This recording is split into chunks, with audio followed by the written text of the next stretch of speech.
Welcome to the second lecture in EE228 about continuous-time signals. In this lecture, we'll be talking about elementary signal functions and combinations of those functions. This is Dr. Wayne Pilkington. I'd like to acknowledge the contributors to this presentation. This was created in collaboration with Dr. Clay McKell, with additional notes originating from Dr. Fred DePiro, and references to the Signals and Systems textbook by Mahmoud Navi. In this brief video lecture, we'll talk about some different mathematical descriptions of continuous time signals. We'll look first at some elementary standard functions, then talk about an interesting function that you may or may not be familiar with, an impulse function. Look at some of its particularly unique properties and its operations with that function. Then we'll go into some detail about exponential functions and sinusoidal functions and how they're related. Finally, we'll talk briefly about some time-limited windowing functions, like tapering functions and window functions used for signal processing. Throughout this, we'll be talking about how these different simple signals and functions are combined together to create more complicated and interesting functions. So we'll be looking at different combinations of these signals and different ways that we can combine them to make new and interesting signals. Those could be sum combinations or product combinations. So signals and functions. The basic idea here again is that when we have a deterministic signal, we can model it using different mathematical functions. And we like to model it using some very basic functions. For periodic functions, we might use sinusoidal signals as the mathematical model, or complex exponentials, or any number of different shaped waveforms like square waves, rectangular waves, triangular waves, sawtooth, and periodic versions of those waveforms. Think of the different functions that you have on a signal generator in the lab.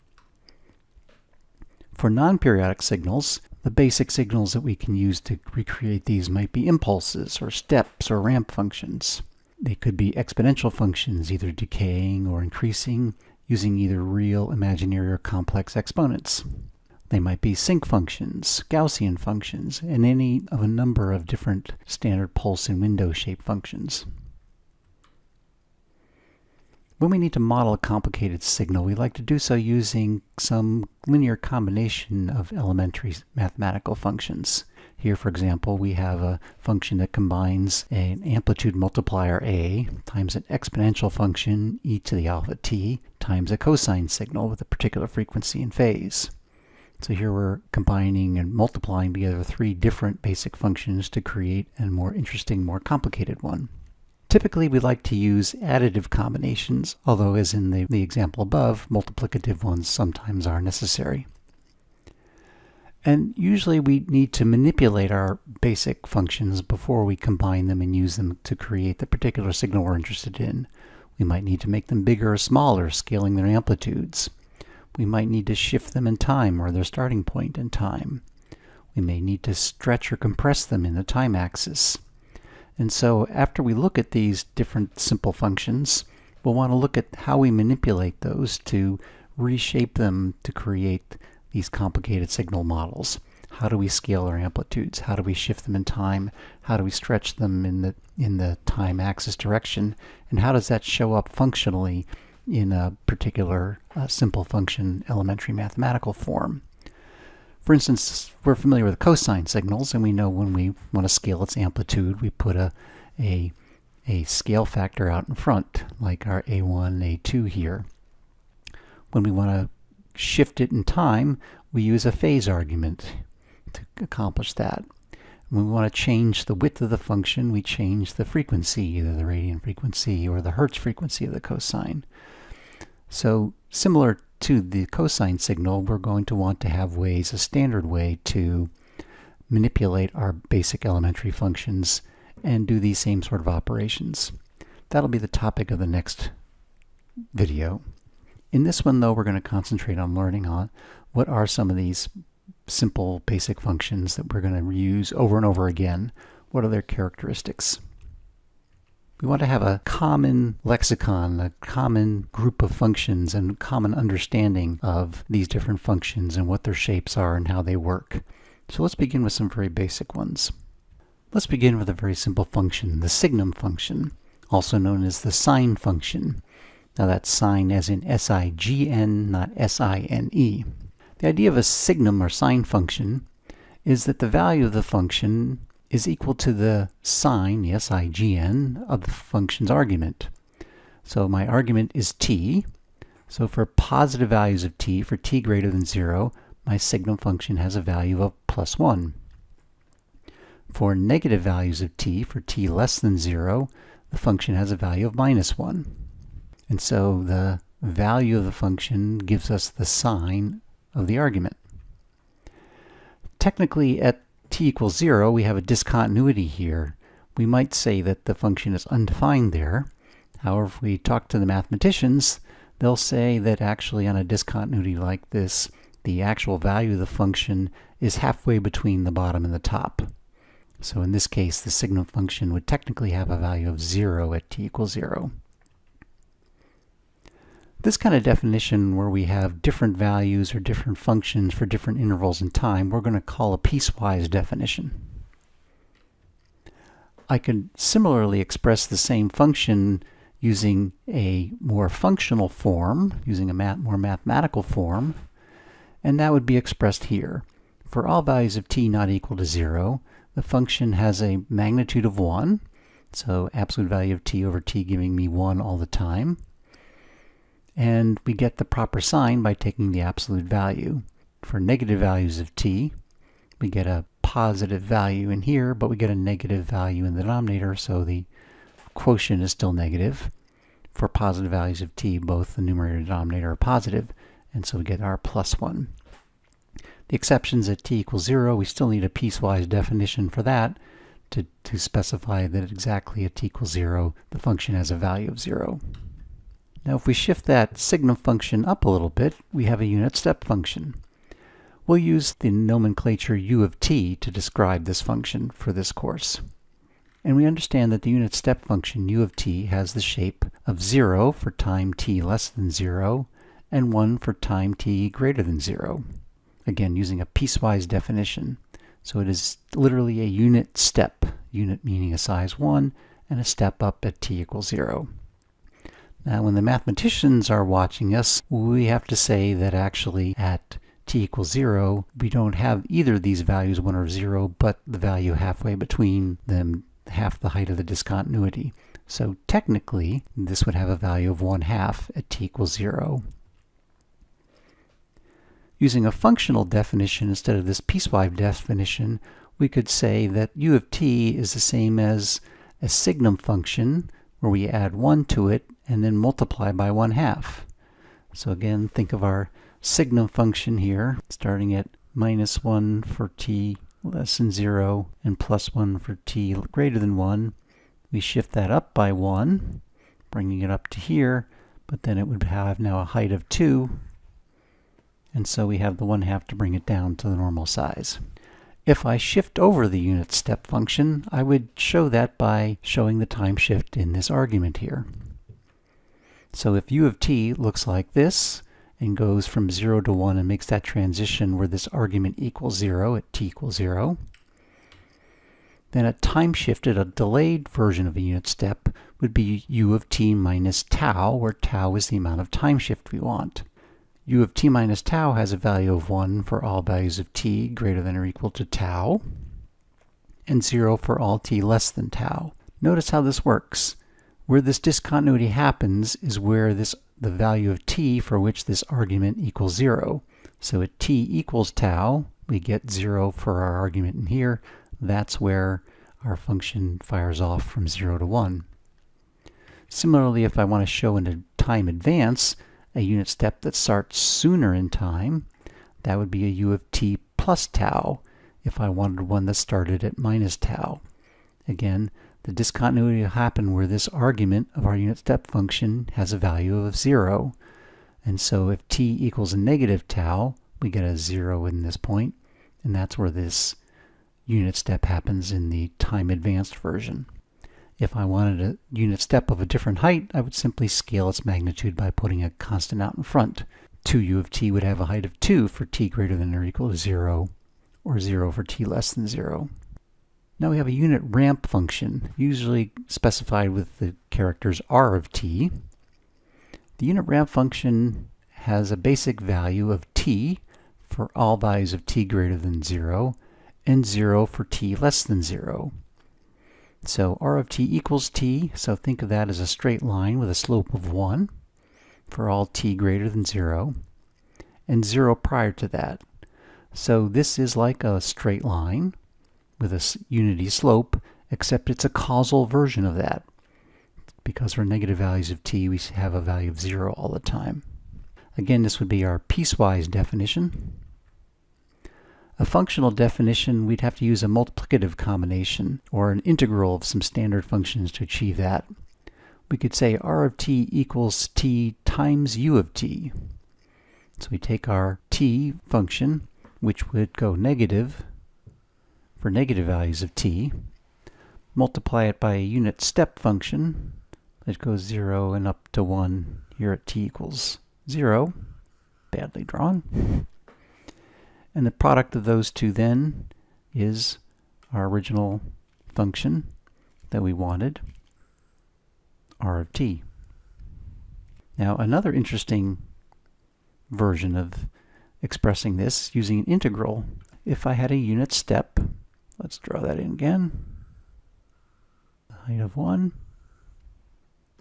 and I integrated that from minus infinity up to t, I would get a ramp function.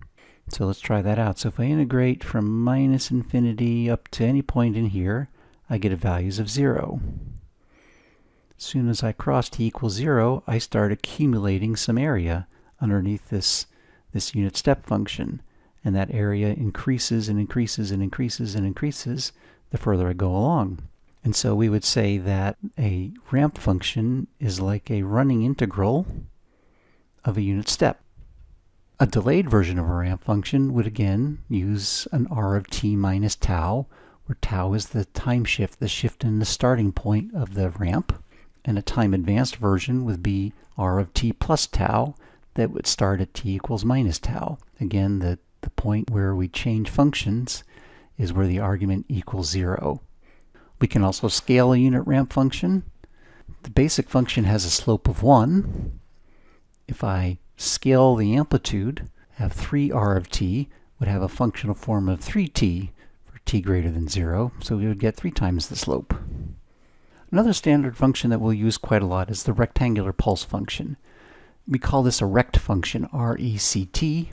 The basic rect function, if the argument is time without any modification, is understood to have a height of 1, a width that's 1, so it's centered on t equals 0. It goes from t equals minus 1/2 to plus 1/2 with that height of 1, and 0 outside of that range. A generic form, or one that we can manipulate the position and the width and the height of a rectangular function, would be this form, where we have now not just t in the argument, but we have two other arguments, beta and alpha, and a multiplier out in front, capital A. This rectangular function, this modified version, would be understood to have a value of a instead of 1 for our amplitude scaling, and that would be for values of this argument, this whole argument, is minus 1/2 and less than plus 1/2. Otherwise, it's 0. Now, what does this accomplish? This t minus beta, the minus beta we recognize as a time shift, like t minus tau was, that shifts over the center of the rectangle function by beta. The width of the function is modified by this value alpha that divides the time argument. And so by setting the alpha parameter, we can set the width of our rectangle. By setting the beta parameter, we can set the position of the center. And by changing the a parameter, we can change its amplitude. That gives us complete ability to manipulate the position and shape of this rectangle function so that we can create any rectangular function that we need. Now let's use this rectangle function to illustrate the idea of how we combine simple signals to create more interesting, more complicated ones. Here's a delayed rectangular pulse signal. Let's first try writing this using our generic rectangle function. Take a moment and see if you can write down what would be a rect function. How would you write a rect function to create this one that had a height of 3, that started at t equals minus 1 and ended at t equals plus 3? Write that down.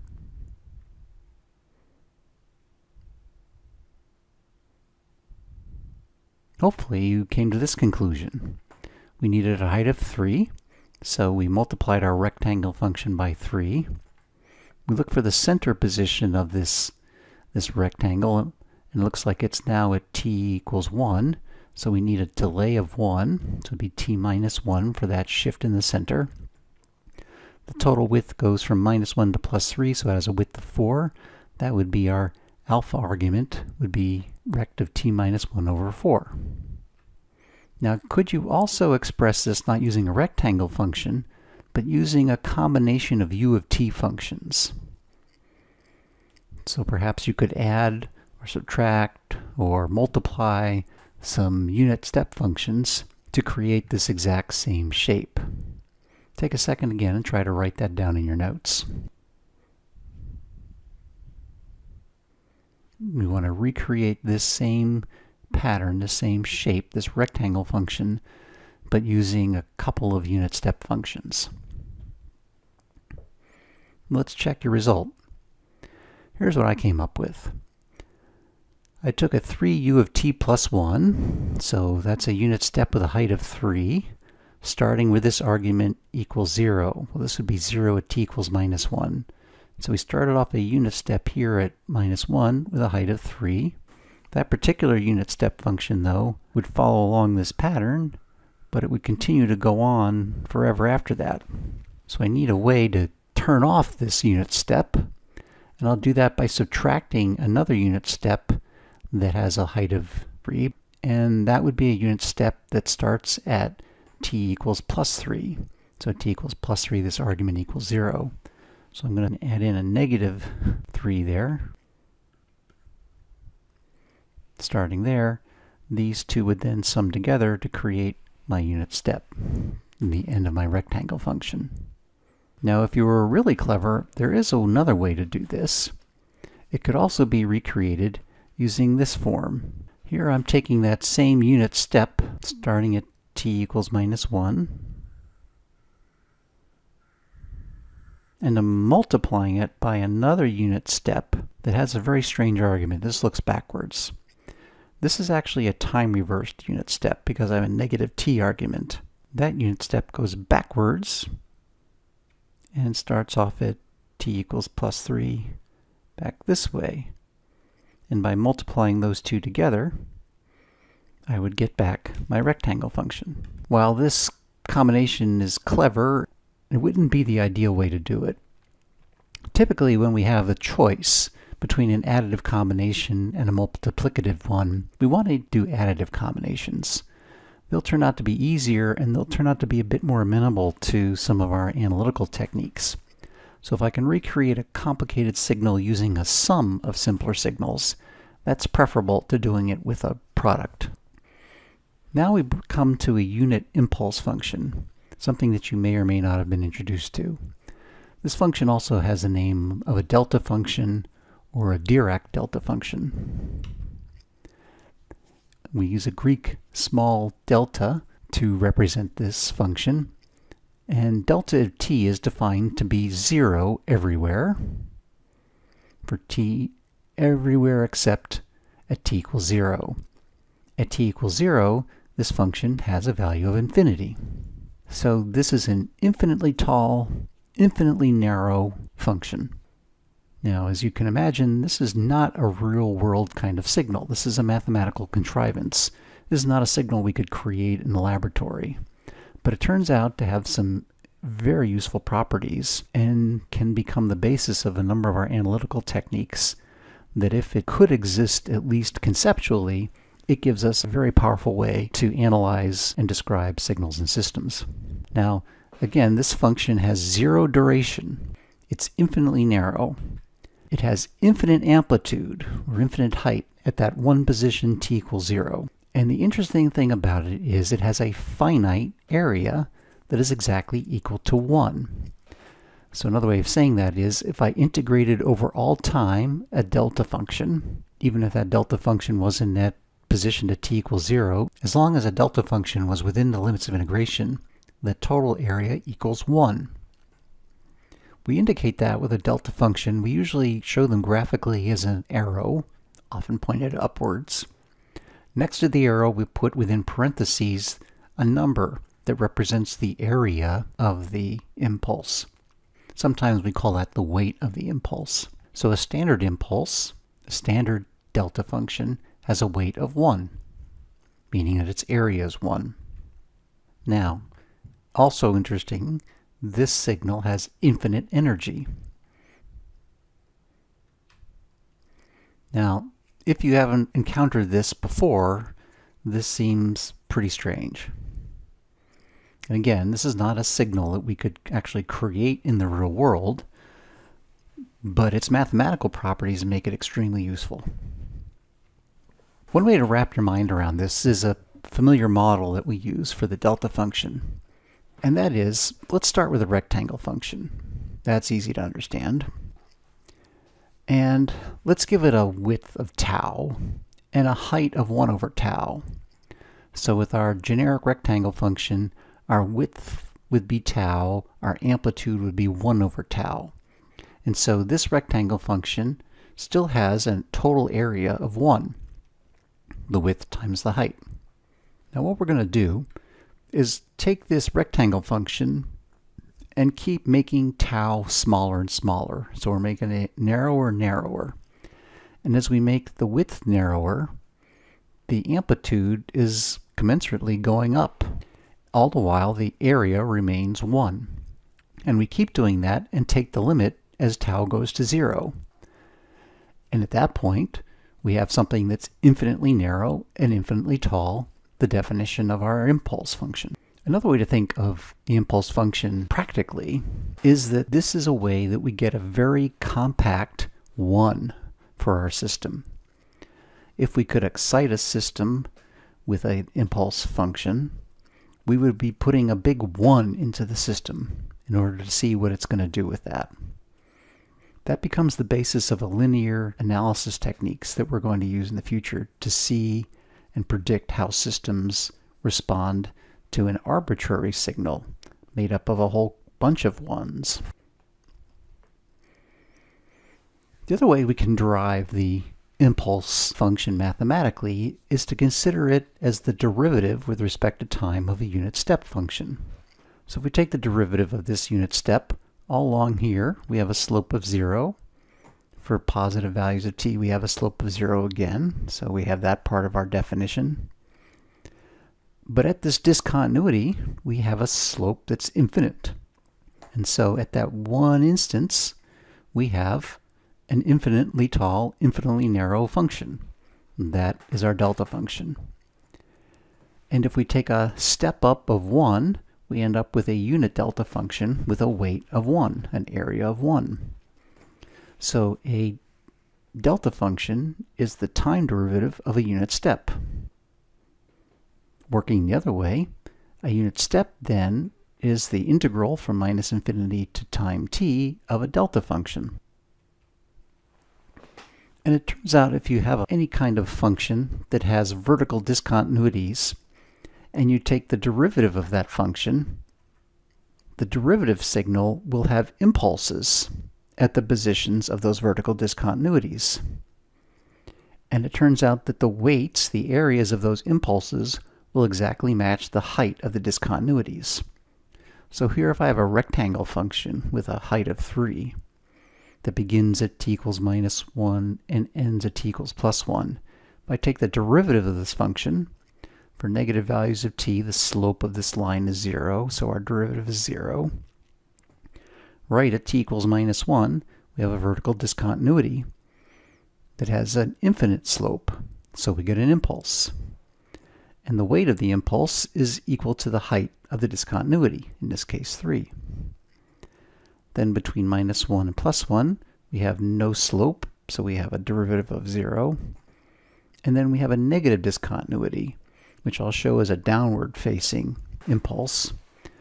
And its weight is the height of the jump, which is minus 3. After that point, the derivative of the pulse function is 0 because we have a flat line.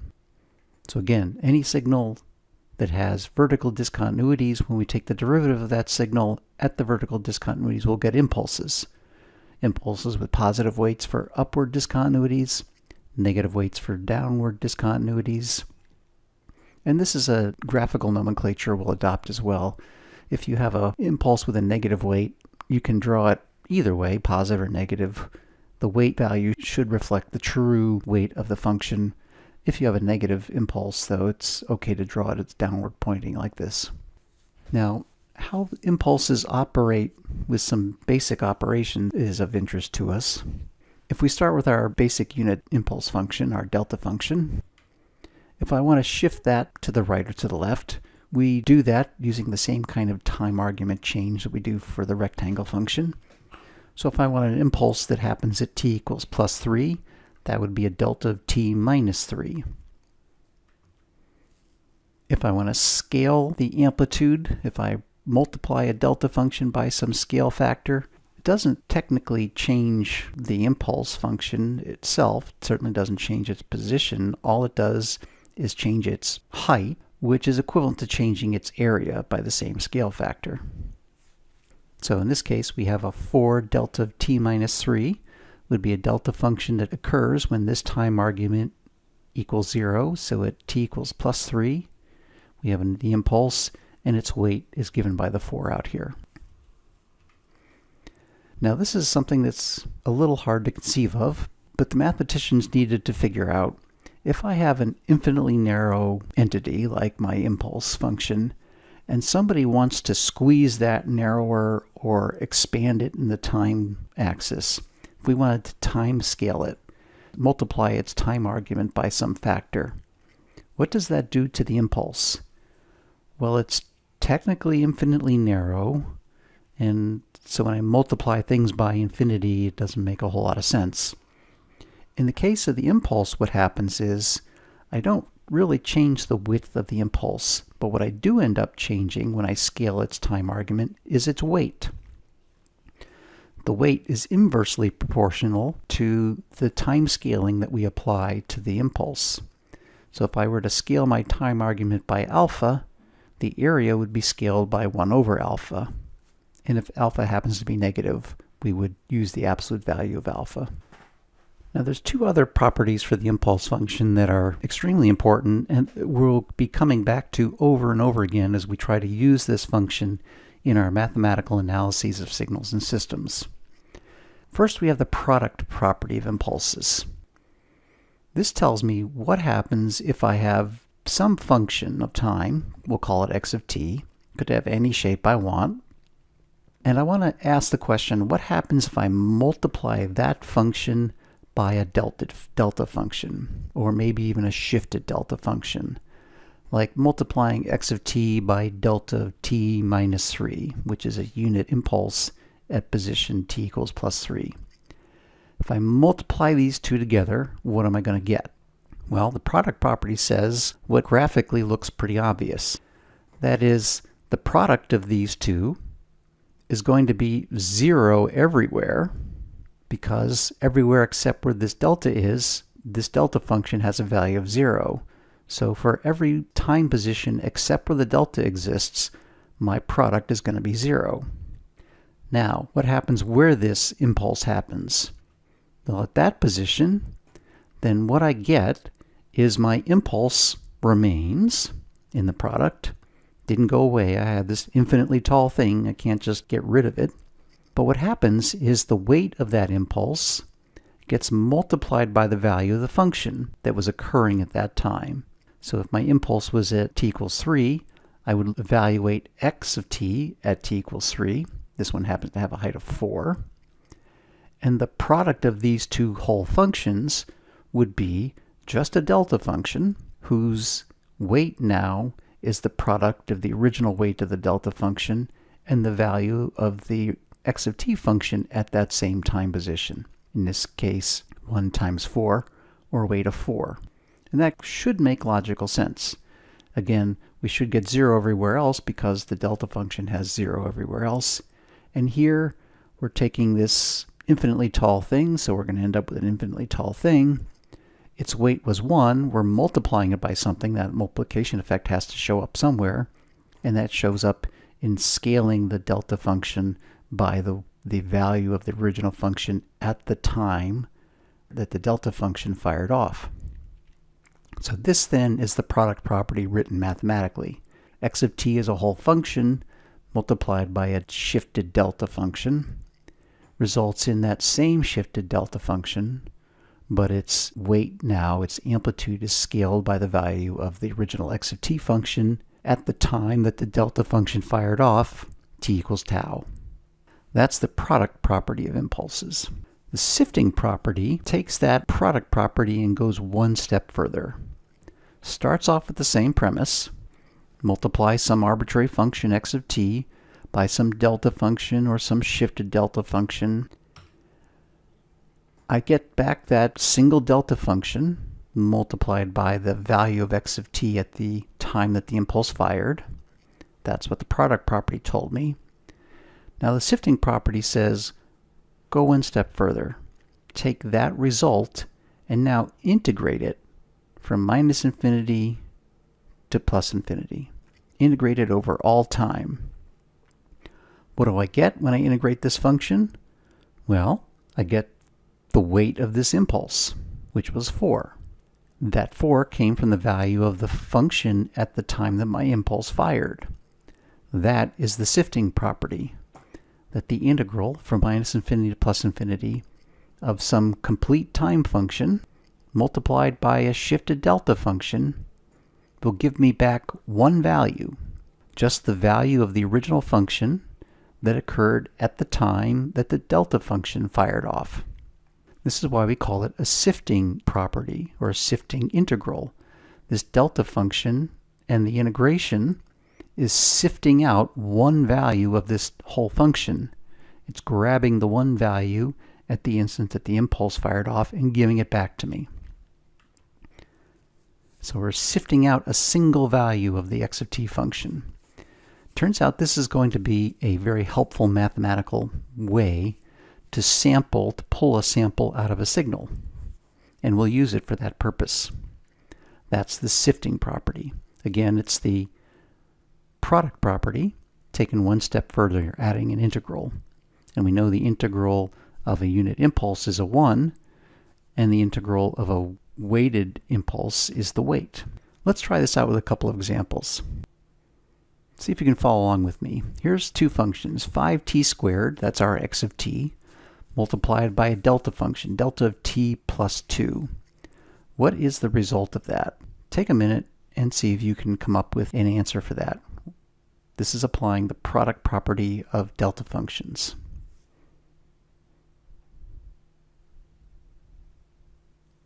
So first we want to ask ourselves, where is this delta function? Well, this fires off at the value of t that's going to make this argument equal to 0. So I think we're going to happen at t equals minus 2. So here's our t equals minus 2. We've got a delta function sitting there, and it has a weight of 1. And we're multiplying that by a 5t squared function. Wow, 5t squared function, that's a parabola of some kind, like that. The product then is going to be what? Well, the delta function is going to remain, so we'll still have our delta of t plus 2 after we do the product, but we're going to multiply that times the 5t squared evaluated at the time that this impulse fired off, which was t equals minus 2. So that's going to give us a 5 times a t squared, 4. We still got our delta function, so I think we're going to have, the result of this is going to be 20 delta of t plus 2. That delta function now is a weight of 20. Hopefully that's what you came up with as well. Now, what happens if I take that result and integrate it over all time? Notice we are integrating from minus infinity to plus infinity of our time argument. So we're going to run this whole thing from minus infinity to plus infinity, which means we are going to integrate the area including this delta function. So this is a sifting integral. And that integral will give us just the weight of this impulse when we're done, or 20. So product property first, up here, the integral of that gave us the sifting property. We sifted out the 20 value from the 5t squared at t equals -2. Now this looks like the same problem, except now my upper limit of integration is -3. So in this case, we're going to still integrate from -infinity, but we're going to stop at t equals -3. So our integration doesn't include the delta function. And prior to this time, this product had a value of 0. So in this case, we'll get 0 for that answer. Again, because this limit of integration wasn't high enough to include my delta function.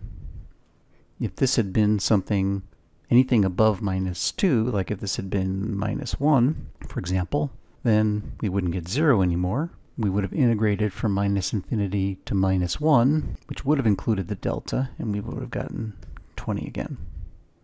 See how that works? Hopefully that's helpful.